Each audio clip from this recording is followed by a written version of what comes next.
Guardian actually Hansika அவங்க கூட நான் வந்து லாஸ்ட் ஒரு ஒரு 6 மந்த்ஸில் பார்த்தீங்கன்னா ஒரு 3 ப்ராஜெக்ட் 105 அப்படின்னு சொல்லி ஒரு தெலுங்கு, அப்புறம் ரவுடி பேபின்னு இன்னொரு ஹாரர், இதுவும் ஹாரர்.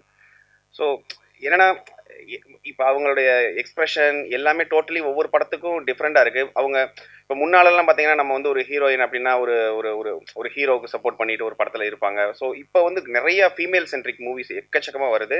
அதுக்கு அது அது நிறைய பேர் பெர்ஃபார்ம் பண்ணுறாங்க. ஸோ நிறைய ஆர்டிஸ்ட் வந்து தனியாக சோலோவாக அவங்க ஒரு படத்தை எடுத்துகிட்டு போக முடியும் அப்படின்னு இப்போ நிறைய நிறைய ஃபீமேல் ஆர்டிஸ்ட் வந்து ப்ரூவ் பண்ணுறாங்க. அதில் ஹன்சிகா அவங்களும் எல்லா படமும் டிஃப்ரெண்ட்டாக இருந்துச்சு. அந்த 105 இருக்கட்டும், இல்லை இந்த படமாக இருக்கட்டும்.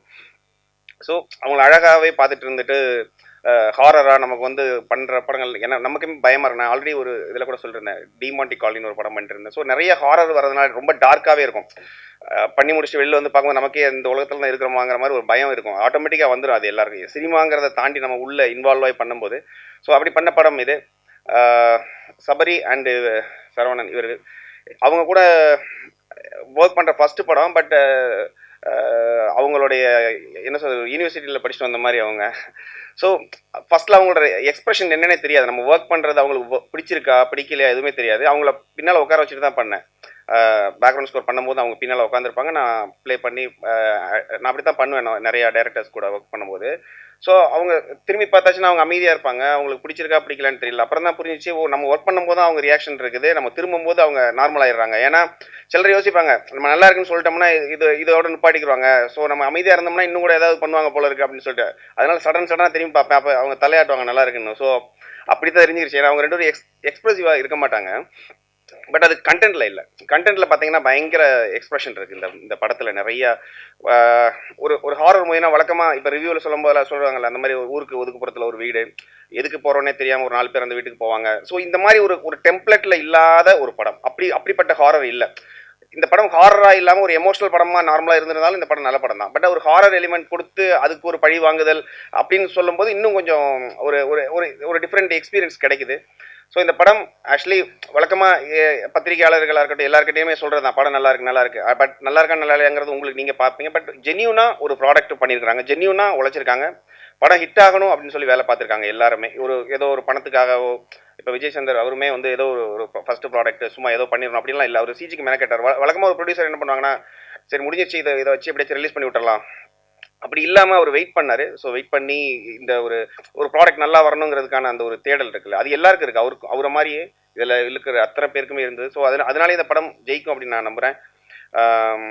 ரவிக்குமார் சார் கூட வந்து படம் ஒர்க் பண்ணணும்னு எனக்கு ரொம்ப ஆசை. அவர் இன்னைக்கு இங்கே வந்தது, வாழ்த்து வந்ததுக்கு நான் ரொம்ப தேங்க் பண்ணிக்கிறேன் அவருக்கு. அவர் கூட எனக்கு பண்ணணும். ஏன்னா அவர் பண்ண மாதிரியான படங்கள் வந்து இப்போ ரொம்ப வெற்றிடமாக இருக்குங்க. ஆக்சுவலி இப்போ ஒரு டைப் ஆஃப் ஜானரில் மட்டும் படம் போயிட்டு இருக்கோம். ஒரு த்ரில்லராக இருக்கட்டும், இல்லை ஒரு ஒரு 4 ஸ்டேட்டில் 4 ஹீரோ வச்சு நம்ம ஒரு படம் இப்படி நம்ம அப்படி தான் பார்த்துருக்கோமே தவிர ஒரு குடும்பப்பாங்கான ஒரு படம் ஃபுல் படம் சிரிச்சு நம்ம பார்த்தது அந்த மாதிரியான படங்கள் ரொம்ப வெற்றிடமாக இருக்குது.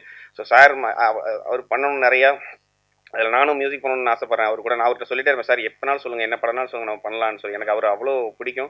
ஸோ அவர் வந்தது எனக்கு ரொம்ப சந்தோஷம். இந்த படத்தில் டெக்னிக்கலாக எல்லாருமே ரொம்ப நல்லா இருக்காங்க, நல்லா ஒர்க் பண்ணியிருக்காங்க. இந்த படம் சிஜி வந்து ஆக்சுவலி நான் ஒர்க் பண்ணும்போது பார்த்தீங்கன்னா சிஜி கம்ப்ளீட் ஆகலை. ஸோ நான் சிலதெல்லாம் க்ரீன் ஸ்க்ரீனாக இருக்கும், சிலதெல்லாம் வந்து அவங்களோட ஃபேஸில் எல்லாம் பார்த்தீங்கன்னா இப்போ இருக்கிற மாதிரிலாம் இப்போல்லாம் எக்ஸ்ட்ரானரியாக இருக்குது.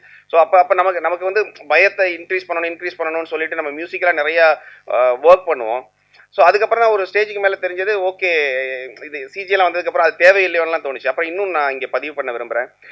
வழக்கமான ஒரு ரிவ்யூ சொல்லும் போதோ இல்லை இதில் பண்ணும்போதோ என்ன சொல்லுவாங்கன்னா, இப்போ என்னோட படங்களோட சில ரிவ்யூவெல்லாம் எப்படி வருதுன்னா, ரொம்ப சவுண்டாக இருக்குது மியூசிக். ஆக்சுவலி தியேட்டரில் ரொம்ப சவுண்டாக அது அது அது அப்படி சொல்லும்போது என்னதுன்னா, அவங்க டெக்னிக்கலாக ஒரு இதை யோசிக்கணும். எப்படின்னா, எல்லா தியேட்டர்லையும் சவுண்டாக இருந்தால் தான் அது சவுண்டு. ஒரு தியேட்டரில் சவுண்டாக இருந்தால் அந்த தியேட்டரோட ப்ராப்ளம் அது. அது இல்லாமல் பார்த்தீங்கன்னா, இப்போ இந்த சவுண்ட் டிபார்ட்மெண்ட்டுங்கிறது ஒரு ஒரு ஒரு செட் ஆஃப் ஒரு வேறு 3 டிபார்ட்மெண்ட் சேர்ந்த ஒரு சவுண்ட் டிசைனிங் ஒருத்தவங்க, சவுண்ட் எஃபெக்ட்ஸ் ஒருத்தவங்க, மியூசிக் ஒருத்தவங்க, டயலாக்ஸ் பண்ணுறவங்க, இதெல்லாம் சேர்த்து வச்சு ஒருத்தவங்க ப்ரொஜெக்ட் பண்ணி கொடுக்குறாங்க. இதில் நம்ம எப்பயுமே எனக்கு எப்பயுமே இந்த இங்கிலீஷ் படத்துக்குலாம் பண்ணுற மாதிரி தான் பிடிக்கும். ஒரு படம் வந்து அது எலிவேட் பண்ணணும், ஆனால் அது வந்து மியூசிக் வந்து டாமினேட் பண்ணக்கூடாதுன்னு நினைப்பேன் நான். ஒரு சீனையோ இல்லை வந்து ஒரு ஃபார் எக்ஸாம்பிள் ஒரு கேரக்டர் ரொம்ப பயங்கரமாக பெர்ஃபார்ம் பண்ணிட்டு இருக்காங்க அப்படின்னா நம்ம மியூசிக்கை போட்டு அவங்கள வந்து கீழே பண்ணணும்னு நான் என்றைக்குமே நினைக்க மாட்டேன். ஏன்னா அவங்க ஆல்ரெடி பெர்ஃபார்ம் பண்ணுறாங்க, அவங்க பண்ணக்கூடிய என்ன எக்ஸ்பிரஷனோ அது வந்து கன்வே ஆகுது ஆடியன்ஸ்க்கு. ஸோ திரும்ப மியூசிக்லேயும் அதை கன்வே பண்ணணும்னு நான் நினைக்க மாட்டேன். ஸோ அப்படி இருக்கும்போது அவ்வளோ பார்த்து பார்த்து பண்ணும்போது வந்து நம்ம அந்த சவுண்டு இறைச்சலாக ஏற்றுறது அப்படிங்கிற ஒரு கான்செப்ட் நமக்கு இல்லை. பட் அது எங்கே ஆகுதுன்னா, சில இடங்களில் வந்து மிக்சிங்கில் வந்து அவங்க என்ன பண்ணுவாங்கன்னா, டைரக்டர்ஸோ இல்லை விரும்புவாங்க இந்த மாதிரி கொஞ்சம் கூட லெவல் ஏற்றி விடலாம் அப்படின்லாம் சொல்லுவாங்க.